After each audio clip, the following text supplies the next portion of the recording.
দিয়েছিস, আমি কি করবো? আর এই দেখুন খাবার চুরি করছে, দেখুন এই দেখুন, কোনো ব্যাপারই না। দেখো ফ্রিজটা আমার সর্বনাশ করবো ওই মেয়ে একদম। ওইরকম করে কেউ ফ্রিজ খোলে? না গন্ধরাজ লেবু নেই। তোর এখানে জমিদারি নাকি? গন্ধরাজ লেবু দেবো, আম দেবো?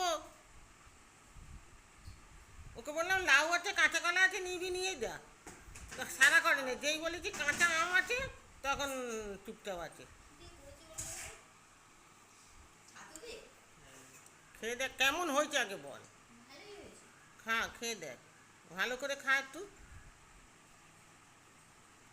একটু টক টক হয়ে গেছে, একটু টক হয়েছে, কিন্তু ভালো হয়েছে তো, মিষ্টিটা কম হয়েছে। ঠিকঠাকটা বলবি। ওটা কি আছে?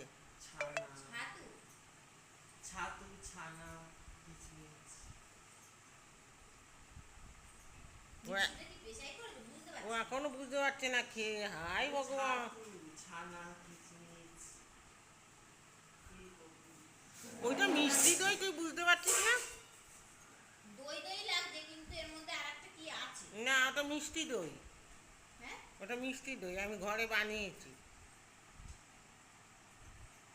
ঘরে বানিয়েছি, এখনো কেউ খায়নি। কালকে ওই কাকুকে একটু দিয়েছি, আর অমনি বসানো আছে। তাহলে এরকম একটু ঝাঁঝ ঝাঁঝ কেন? একটু মানে মিষ্টিটা কম হয়েছে, বুঝতে পারিনি। ওই জন্য এটাকে কি করবো, না খেলে ঘোল করে করে দিয়ে দেবো, বুঝেছিস? প্রথম জিনিস সবসময়ই খারাপ হয়, হয় না? ভালো হয় না। কিন্তু এরকম কালার হলো কি করে? চিনিটাকে কেরামেল করে নিয়েছি, ওই জাল দিয়ে নিয়েছি চিনিটাকে। লাল হয়ে গেছে? হুম, এমনি হয়েছে তো দইয়ের কালার। আমি ভেবেছি মানে ছাতু গুলে দিছো। আর ভগবান, ছাতু গুলে নাকি আমি ওরকম ফ্রিজে বসিয়ে দই বানিয়েছি? ভগবান গো, শুনেন বন্ধুরা, ওর কথা শুনুন। ছাতু এরকম বসে যায় কখনো পাটালির মতো?